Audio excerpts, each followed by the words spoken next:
It is time to talk some Utah Jazz basketball with the radio voice of the Utah Jazz. His visit on the show is brought to you by Bucked Up Energy. Real ingredients, real focus, unreal energy. Visit buckedup.com to find your local retail store and mention the code KSL in store to get your free energy drink. No purchase necessary. He's the one and only David Locke. What's going on, David? You know, I should have taken BYU in my bracket. Just kidding. I did too. I had BYU winning this game. They should win this game, you would think. David, I know you're an NBA guy and you're super dialed in and don't dive into the world of college basketball, but do you still get excited about this day, about the first days of the tournament? Well, I mean, I think sports is great. Sports is like nothing else. Buzzer beaters are great. Kids running up and down the floor, diving on top of each other at the end of the game, wins, tears of losses, all the emotions that come with sports are absolutely fabulous.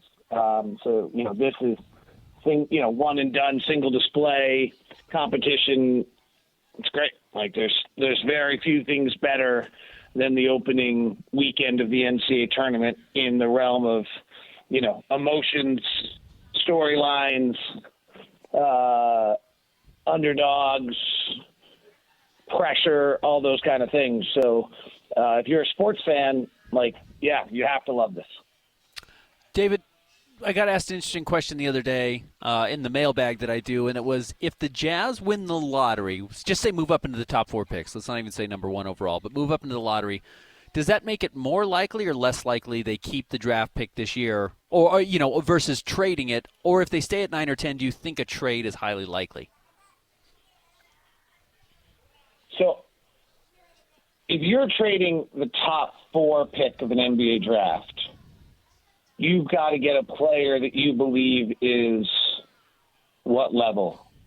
Potential superstar? Current superstar? Or all-star? It's got to be at least a consistent all-star, because you look at the top 4 picks, and I kind of wrote this as well. Generally, there's one really high-level all-star taken in every top 4 picks. There's 2 really high-level rotation players and 1 bust. I mean, almost universally you find that. So the odds that you might have a 25% chance of getting a top 4 or a really high-level all-star in those top 4 picks means you got to get something really good back. Right. And, I mean, you could get Patrick Williams, so you got to be a little careful, right? Absolutely. So is Jaylen Brown – they will have just won the title, so this seems a little unlikely. But is Jaylen Brown the caliber player? I'm just trying to think of a player that's well enough known without a lot of controversy around him. Would you trade Jaylen Brown for the 4th pick of the draft? Yeah, I mean, the other name, obviously, I think that's going to be out there that will be interesting, and I don't know how much controversy there is around them other than their style of play is a Trae Young type. Right. So that was the name I was avoiding because of the controversy of his style of play. Yeah. So you and I are 100% on the exact same page right now. I mean, those are the 2. If you go down, I think what's really hard about the rebuild and everything that's going on is if you go down the Ringer top 100, and I'm sure you've done this because you just listed the 2 names. There's Trae Young, Jaylen Brown, and there's one other, De'Aaron Fox if Sacramento busts. I don't think Sacramento's about to trade De'Aaron Fox, but you never know. De'Aaron Fox will be I'm out. I'm done. I tried, it didn't work. Those are the 3 best, and that last one's a total reach. And frankly, Jaylen Brown's a total reach because they're just going to win a title, and Trae Young's probably available. Those are the players. So I think if you get the top 4 pick, you're not trading it, because I don't think you're trading the top 4 pick for any of those players. And then also, unless I misunderstand our cap situation, for us to trade for Jaylen Brown, we'd have to move a decent amount of money we don't have. My take on that is, if we got the top 4 pick, we're taking it. And seeing what we can get, and hopefully finding something we really like. Obviously, we watched last night, a number 2 pick, Chet Holmgren's pretty good. That kid is great. Yep. And, it's Paulo Banchero is really good, and Orlando might have made a mistake. That's how good Chet Holmgren is. In fact, I'm pretty certain Orlando made a mistake. So that's, if you can go get one of those, certainly. And we have, if you're at 9 or 8, you have like a 25% chance to do that. So it's not an outlandish concept in the new lottery that the Jazz pop up to the top 4. David, I did this exercise on the pregame show, and I ran it past Ben the other day, and I'll run it past you. The top 4 teams in the West right now are Oklahoma City, Denver, Minnesota, and the Clippers. Put those. I don't know what you're doing right now. He wants to put the Pelicans in there. Who's the top 4 teams in the West? I'm looking at it right now. Oklahoma City, Denver, Minnesota, and the Clippers. I know, but who are the 4 best teams in the West right now? You want to throw the Pelicans in? I'm fine with that. What's that? And the Kings? Getting close. Sorry, say that again? And the Kings? Or the Mavericks? No, I just think the Pelicans are playing great and the Clippers aren't. So I think I think the Pelicans are going to catch the Clippers. All right, fair enough. Put those teams in order. Let's say those 5 teams, and you just got started there with the Clippers. But put those teams in order of teams you would least like to face in the playoffs if you were one of these other teams. So, Denver's better than everyone by a large margin. Right. They're just continuity, their togetherness, their understanding how to play, their calmness, their Jokicness. They're better than everyone else. Oklahoma City is better than Minnesota. More versatile, better at more things, more athletic, probably more difficult to play. Minnesota's offense is not great and will not be as good defensively in the playoffs as they were in the regular season. So the first team I wouldn't want to play is Denver. The second team I might not want to play is the Pelicans. The number 1 pick-and-roll player in the NBA since, I think, January 1st is Zion Williamson. And, I just don't know how you guard him. And if we get into set plays and things of that nature, the Pelicans just have a lot of different things they can do. Now, there's some reasons why I'm not totally sold on them. One of the criticisms I would have of them is that when they're outside of their set plays, they don't seem to know how to freelance and how to just play. And so I think as you get into a playoff series, I think they're going to struggle as the series goes on. But they might be the second hardest out in the Western Conference. Is that crazy? I don't think it's crazy. No. Oklahoma City's probably the second hardest out. But they're right up there right now. Okay, well, let's continue this conversation. 2 years from now, Anthony Edwards or Shai Gilgeous-Alexander? I don't know, but I was totally thinking the same thing. This is a little eerie, Ben. By the way, I just wanted to correct myself. I don't know if Zion doesn't qualify anymore, but Jason Tatum's the number 1 point guard in the NBA since January 1st. I wonder why Maybe I put the amount of point plays up too high for Zion. I'll have to check and see what I just did wrong if he didn't show up. So I will quickly correct that number and see if it was top 100 guards or something that was top 60. Zion, top 90, Zion is the 4th best pick and roll guard since January 1st, so it must have been since February 1st. Can I take us on a little side note on that just for a second? Yep. On how the game's changing? I did this last night on the air on a different number. Here are since January 1st, here are the best pick and roll players in the NBA of those top 90 players, 90 most frequent pick and rollers.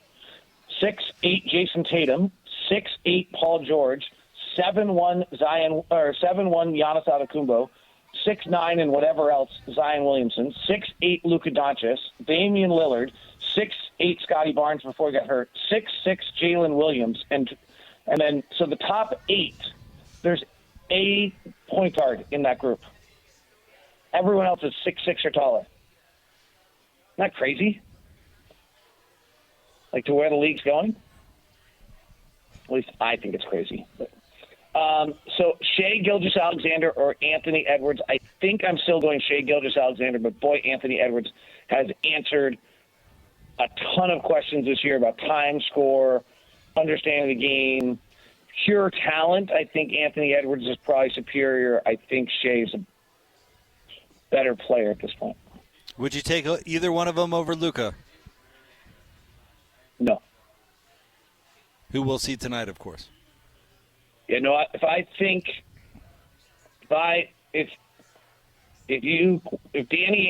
were the Jazz and I could take every draft pick, every asset that would get me a player in the NBA, I think that player is Luka. David, we were talking kind of along those lines in the writers' room the other day about the offseason for the Utah Jazz, and would you be better off, again, I'll bring up Trae Young, with a player like Trae Young at this point and say, well, I know it's not the Luka Doncic, Giannis Antetokounmpo superstar I think a lot of people have hoped would become available at some point, but it's better than nothing? Or are you better going off and trying to get an Isaiah Hartenstein, which is a name I've kind of talked about a lot, and an Alex Caruso, which are the types of role players good teams generally have, and say go with that until the star player hangs around, becomes available? Or are you better just continuing to be a borderline playoff team that can punt at the trade deadline every year to try and get a top pick? So, a lot of questions here. Very complicated answer. So I will do the best I can. So the first one I would say is on all of these trades, I generally have thought that you're better off just going to get the best player because you might trade them one day. Yep. Does that make sense? Mm-hmm. So, like, on the Zach LaVine conversation, I understand Zach LaVine, I might have been wrong on this, but Zach LaVine's become, like, seemingly toxic at this point with just the way the Bulls have played better without him. But when the Zach LaVine, he's got this terrible contract and this and that. But if we had traded for Zach LaVine, he was our second best player. And if we had traded three pieces that were non-top 100 players for Zach LaVine because his contract's so bad and everything else, like, our talent would be up. And then if we wanted to spin Zach LaVine in a year or two, we were getting more for Zach LaVine than we would have for those other three players in 2 years. Like, it's just the progression of your assets and how you use it. So to me, like, everyone, like, trade. I ask everyone whether, like, that's my going question right now when we're just noodling. Like, would you trade for Trae Young? And everyone's answer is no, and my answer is yes. He immediately gives you a top 10 offense because he's a genius. And two, I do think he's a tradable asset. That's better than any other tradable asset we would have on our roster that we give up for Trae Young. Which means I think our assets are better, and we can then trade one of them for a better player. Like, that's just the way I view it. So, like, I love Isaiah Hartenstein. It might, really interesting discussion of whether he deserves to be Defensive Player of the Year. The Knicks seem to be better with him. The Clippers seem to have been better with him. Like, I love him. I think he's a great player. But I don't think Isaiah Hartenstein and two other first-round draft picks is yielding you your next scoop of a player. But I do think, like, someone like Trae Young, and you add two first-round, let's say you trade Trae Young and a few first-round draft picks that you have, like, wow, what are you getting? Right? Some other front office can say, well, we just got Trae Young. That's a huge package. Yeah, like, that's a huge package.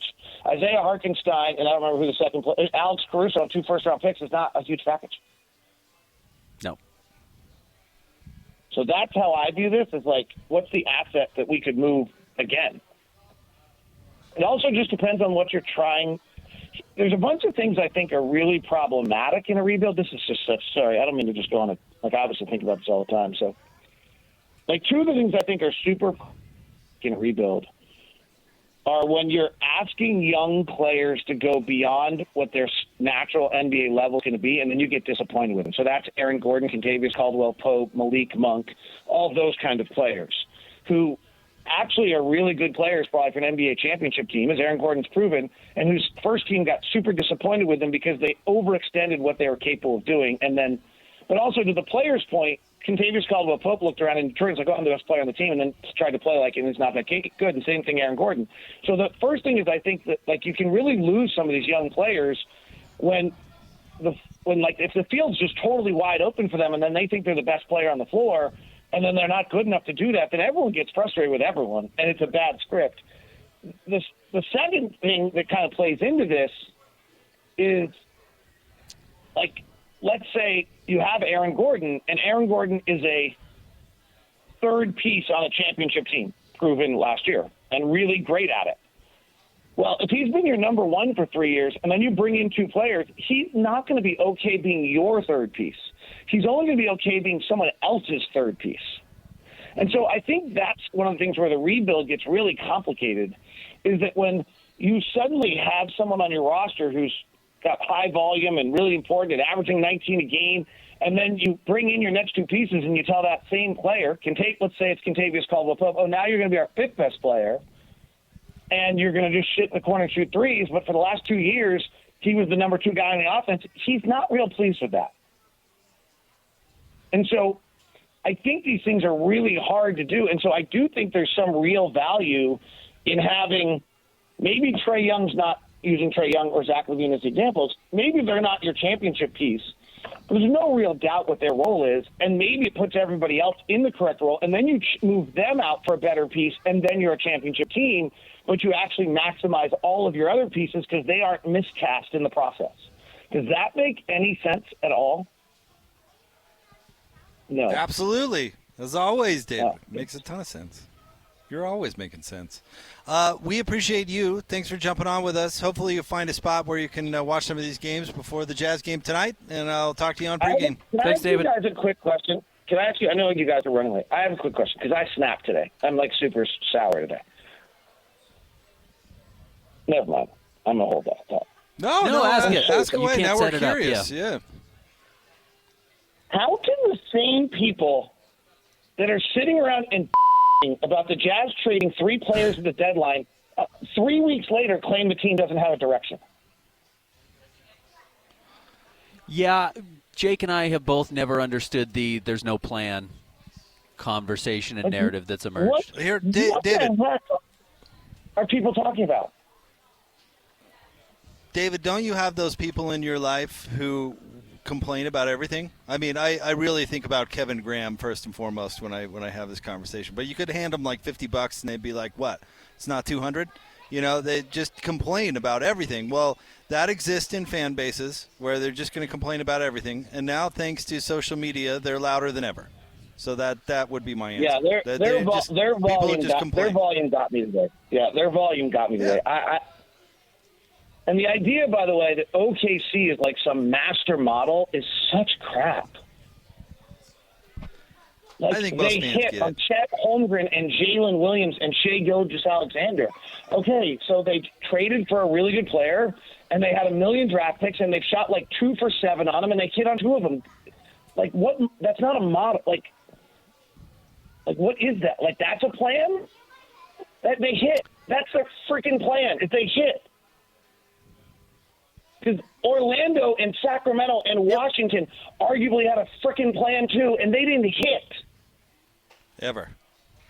Yeah, Orlando's been trying to hit for a long.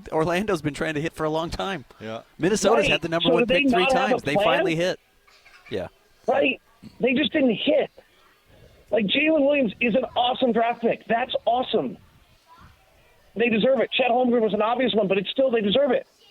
And they blew Trey Mann and Pokashevsky and Josh Giddey and Jang, and they traded 2 second-round draft picks they will never convey for Alfred Sengun. Like, they've blown a ton of – that's not a plan then.